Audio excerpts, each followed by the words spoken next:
जिन लोगों के पास बाइक नहीं होता था, उन्होंने इस्लाम का लिबादा ओढ़ के लोगों से चंदे बटोर के आज 3-3 लैंड क्रूज़र्स उनके आगे पीछे चल रही होती हैं। ये पूरे पाकिस्तान का हाल है। सवाल पूछना चाहिए ऐसे मुल्लाओं से भी कि भाई 40,000 जब तक बंदा तुम्हें ना दे तुम ख़त्म नबूवत बयान करने नहीं आते, कैसा फ्रॉड कर रहे हो इस कौम के साथ। जब ये सारी चीज़ें हमने देखी तो मैंने कहा आज के बाद जो नैरेटिव पैदा हुआ है कि जी ये मौलवी या पीर का काम है ख़त्म नबूवत या नामूस रिसालत का दिफा करना, मैंने कहा नो, ये पूरी उम्मत मुस्लिमा का काम है और इससे बढ़ के ज़िम्मेदारी बनती है मेरी और आपकी, और स्पेशली जिन लोगों ने यूनिवर्सिटियों मेडिकल कॉलेजों से पढ़ा। पैंट कोट और टाई पहन के जब एक लड़का यूनिवर्सिटी से निकलते हुए ताजदार ख़त्म नबूवत जिंदाबाद की सदा बुलंद करता है तो मगरब के अरबों डॉलर्स पे जो उसने हम पे इन्वेस्ट किया उस पर लात मार दी जाती है, जो हमें पटरी से उतारना चाहता था। जो अल्लामा इकबाल ने कहा था कि वो फाका कश के मौत से डरता नहीं ज़रा, रूह मोहम्मद इसके बदन से निकाल दो, फ़िक्र अरब को दे के फ़रंगी तख़य्युलात, इस्लाम को हिजाज़ व यमन से निकाल दो, अगवानियों की गैरत दी का है यह इलाज कि मुल्ला को इनके कोहो दमन से निकाल दो। वो गैरतमंद मुल्ला अगर था कोई तो वो मुल्ला उमर हुआ करता था। आज के दौर में ऐसे ऐसे नौसरबाज हम लोगों को मिल गए कि हम लोगों को इतने सस्ते दाम बेच दिया जाता है कि हमें समझ ही नहीं आती। हमें अपने ज़ाती मफाद के बुनियाद पर अपने सियासी मखालिफ पर कुफर के फतवे दागे जाते हैं। जो आप लोगों के पार्टी का हिस्सा नहीं होता उसको कहा जाता है ये गद्दार है इस्लाम का। नऊज़ुबिल्लाह। यार, मुसलमान होने के सर्टिफिकेट तुम लोग देते हो, किस बेस पे देते हो? ये इस्लाम से वफादारी या गद्दारी के सर्टिफिकेट तुम लोग देते हो, किस बेस पे देते हो? ये मजाक और ये खिलवाड़ किया जाता है मुसलमानों के जज्बात के साथ और एंड टाइम पे अपने ज़ाती मकासद 2-4 कुर्सियों के लिए या किसी वजारत के लिए या अपने केस को ख़त्म कराने के लिए मुकमका करके हुकूमत के साथ आ जाते हैं। जिनको काफिर गद्दार कहा जाता था उन्हीं के साथ बैठे हुए होते हैं, मुज़ाकरात हो रहे होते हैं। तो ये ड्रामेबाजी हमारे मुल्क में चल रही है 75 सालों से, इसको ख़त्म होना पड़ेगा। अगर उलमा हों मुफ्ती महमूद रहमतुल्लाह अलैह जैसे, उलमा हों शाह नूरानी रहमतुल्लाह अलैह जैसे, उलमा हों काजी हुसैन अहमद रहमतुल्लाह अलैह जैसे, उलमा हों मौलाना अब्दुल सत्तार खान न्याजी रहमतुल्लाह अलैह जैसे, तो हमारे सरों के ताज हैं।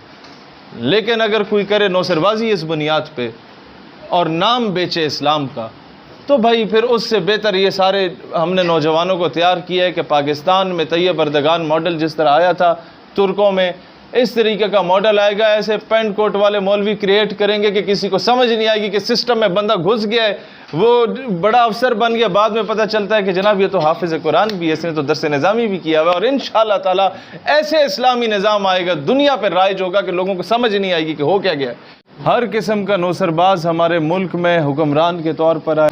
पाकिस्तान बनने के बाद से ही हमारे साथ पहला फ्रॉड ये किया गया जो आज हमसे छुपाया जाता है। कैबिनेट डिवीज़न की एक लाइब्रेरी है, लाइब्रेरी में जाके ज़रा देखें शुरू के 6-7 साल कैसे गुजरे थे, तो आपको हैरत होगी कि ऐसे ऐसे झूठ हमारे लिए कौम को बेवकूफ़ बनाने के लिए किए गए। अपनी मर्ज़ी की चीज़ें लागू करने के लिए कहा जाता था कि कायदे आज़म की रूह जो है वो सरकारी गाड़ी में अभी आएगी उनके मज़ार से और वो आके हमें लिखवाएगी। एक डॉक्टर सैमुअल था, उसे बिठाया होता था सिगार लगा के और एक मोमबत्ती लगाई जाती थी और शीशे के पीछे से एक बंदा बोला करता था और कहा जाता था कि यह आवाज़ कायदे आज़म रहमतुल्लाह अलैह की आवाज़ है।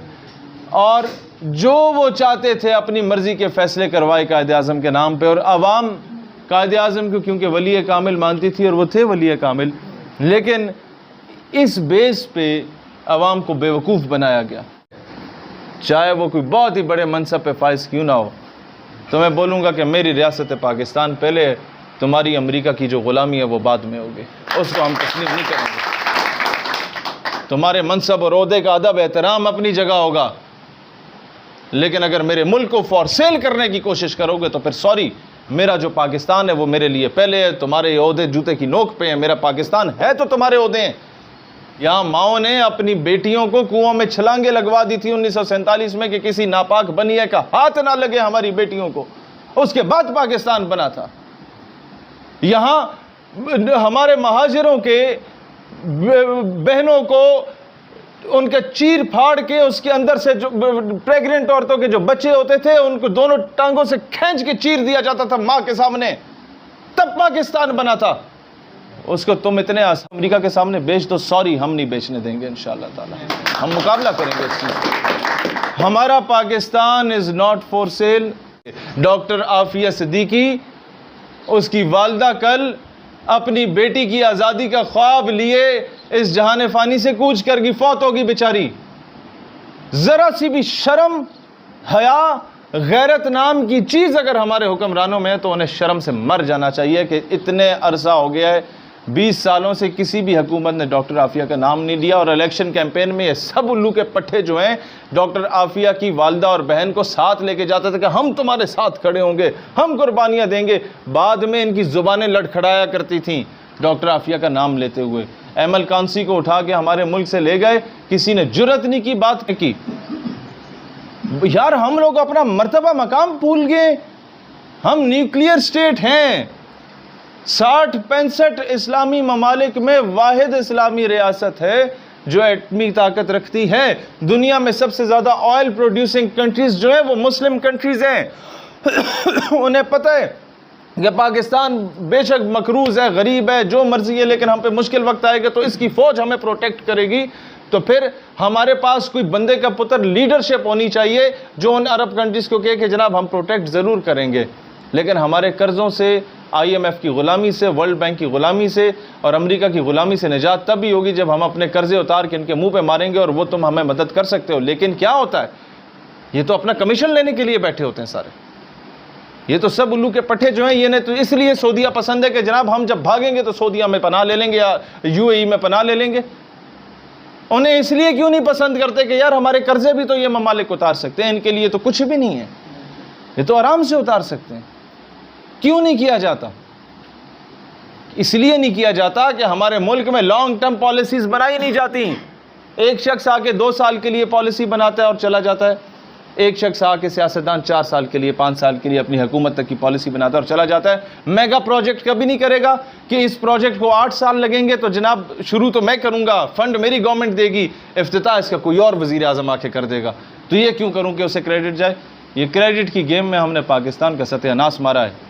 जिस तरह आप लोगों से कहते हैं ना, यार ये बंदा तो बड़ा अच्छा है, इसको वोट क्यों नहीं देते, तो कहते नहीं बंदा अच्छा है, क्या कहते हैं, शिश्ता या खस्ता सड़े दे हैं, लेकिन जनाब वोट नहीं, वो तो हमारे चाचे का पुत्र खड़ा हुआ ना जी, उसको देंगे। क्यों जी? हमारी बरादरी का मसला है। अपनी बरादरी को जिताने के लिए हमने पाकिस्तान को हरा दिया। 70 सालों से जो जानी शराबी चोर लुटेरा और चक्का आता है, हम उससे कहते हैं नहीं है, क्यों? हमारी बरादरी का है, ये हमारा जनाब हमारे बाप दादा के इनके साथ, इनके बाप दादा के साथ अच्छे मरासिम थे तो हम इसी को सपोर्ट करें। भाई क्यों करेंगे? तुम अपने ज़मीर का सौदा एक बिरयानी की प्लेट पे कीमा वाले नाम पे कर आते हो और वो जाके अपने ज़मीर का सौदा 2-4 पराडो गाड़ियों पे जाके अपने मुल्क के रास भी बेच देता है, वो आपके मुल्क का सौदा कर लेता है। फिर आप जब किसी यूरोपीय कंट्री में जाओगे तो आपको नंगा करके एयरपोर्ट पे चेक किया जाता है। क्यों किया जाता है? उन्हें पता है इनके हुक्मरान चोर हैं। हमें तो लोग अभी कॉले करके ये कहते हैं, कैटेगोरिकली ये बात कहते हैं। वो कहते हैं जनाब हम बाहर नौकरी कर रहे हैं, ईमानदारी के साथ कर रहे हैं, बड़ा पैसा कमा रहे हैं। हमें अंग्रेज़ कहते हैं क्या करोगे पैसा कमा के, पाकिस्तान भेजोगे? हाँ अपने मुल्क में भेजूंगा। तुम्हारा हाकिम वक्त यही पैसा चोरी करके फिर हमारे बैंक में रखवा देगा। कहते हैं मैं सर उठा के किस तरह बात करूँ उनके सामने। पाकिस्तानी तो अभी दूसरे ममालिक में ख़ुद को पाकिस्तानी बताना छोड़ गए हैं, बंगाली बोलते हैं या हिंदुस्तानी बोलते हैं, अपने आप को श्रीलंकन बोल देते हैं, नेपाली बोल देते हैं। क्यों? क्योंकि हाकिम वक्त उल्लू के पट्टे बैठे हुए हैं जो आपके ज़मीर का सौदा कर रहे हैं। वो क्यों बैठे हुए हैं? क्योंकि हमारी गैरत मर चुकी है।